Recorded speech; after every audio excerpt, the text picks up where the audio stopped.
Alright guys, these are the things you should consider before buying the HPS5000 Behringer studio headphones. You can see they are branded just so none of you think that I am using a knockoff.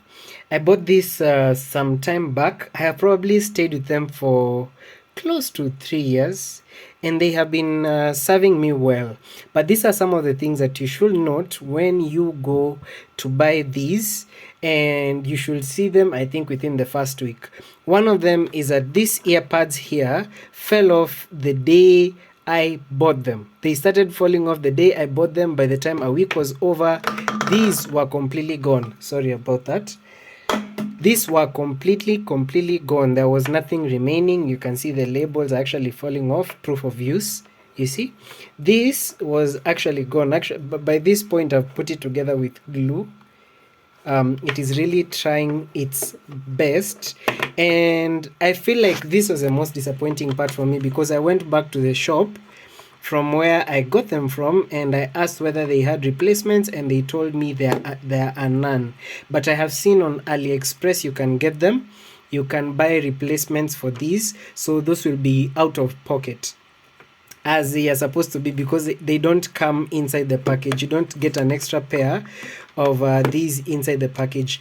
Number two, when you put them on, you look you look like a robot from the future or something of the sort, and then they make your ears really tired. They compress your ears. This form factor doesn't really contribute to a good listening or long mixing hours. So you won't have this on for a very long time when you're trying to mix. You'll be taking them off for ear relief every once in a while, and when you look at yourself in the mirror, you'll notice that your face has started taking a certain shape because you're constantly squeezing your ears. So I think that's something you have to factor. Your ears will be doing, as I've said before in other videos, calisthenics. So they'll be working out, but you'll be making good music. Now, I just don't want to talk about the demerits. I'll also give the merits of these. First off is that they are budget studio headphones.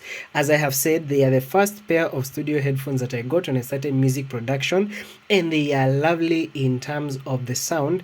Even after moving forward and getting DT770s, and I think I got the ATH-M20X by Audio Technica. I have, whenever I listen to these, I love them because they really try to replicate that soundstage you get from professional, or okay, not professional, but expensive studio headphones. These are budget studio headphones, but for their price, they really try to do their best.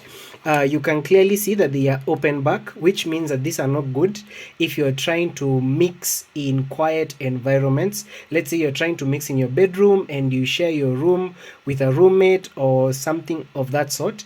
The noise or music will be leaking out of the headphones, and everyone around will be able to hear you. Now, it's also the inverse. Everything that people are doing outside, you will also be able to hear. All right, but the reason why people get open back headphones is because when they are open back, you mix well. They give a very good soundstage, and they kind of model a surround soundstage or something of that sort.